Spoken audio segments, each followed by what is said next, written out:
ইংরেজি নববর্ষ উপলক্ষে সামাজিক যোগাযোগ মাধ্যমে একটি স্ট্যাটাস দিয়েছেন জনপ্রিয় ইসলামী বক্তা মাওলানা মিজানুর রহমান আজহারী। মঙ্গলবার তিনি নিজের ভেরিফাইড ফেসবুক পেজে একটি ছবি শেয়ার করেন।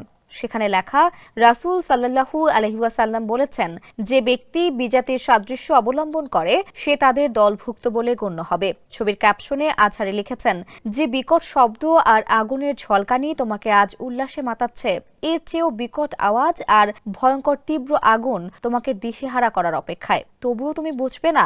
এরপর কমেন্টে তিনি লিখেছেন, এই তো গতবারও ফুটফুটে শিশু উমায়ের তোমাদের উন্মাদনার বলি হলো। মাঝরাতে আতশবাজির কারণে লাখো লাখো শিশু ভয়ে আটকে ওঠে, পাখিগুলো মরে রাস্তায় পড়ে থাকে। এসব পটকা ফোটানো আর ফানুস ওড়ানোর কারণে পরিবেশেরও অকল্পনীয় ক্ষতি হয়, তবুও তুমি থামবে না।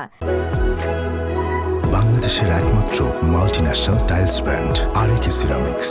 এদিকে ইংরেজি নববর্ষ উদযাপনে আতশবাজি ও পটকা ফোটানো এবং ফানুস উড়ানো বন্ধে মোবাইল কোর্ট পরিচালনার সিদ্ধান্ত নিয়েছে পরিবেশ মন্ত্রণালয়। সোমবার মন্ত্রণালয়ের এক সংবাদ বিজ্ঞপ্তিতে এ তথ্য নিশ্চিত করা হয়। এতে বলা হয়, আতশবাজি ও পটকা ফোটানোর কারণে শব্দ দূষণ ও বায়ু দূষণ হয়। অতিরিক্ত শব্দ দূষণে হৃদরোগ, স্ট্রোক ও মানসিক চাপের ঝুঁকি বাড়ে। এছাড়া ফানুস উড়ানোর ফলে অগ্নিকাণ্ড ও জীব বৈচিত্র্যের ক্ষতি হয়। শব্দ দূষণ নিয়ন্ত্রণ বিধিমালা 2006 অনুযায়ী এসব কার্যক্রম দণ্ডনীয় অপরাধ। প্রথমবার আইন লঙ্ঘনে 1 মাসের জেল বা 5,000 টাকা জরিমানা বা উভয় দণ্ড হতে পারে। পুনরায় অপরাধ করলে 6 মাসের জেল বা 10,000 টাকা জরিমানা বা উভয় দণ্ড হতে পারে।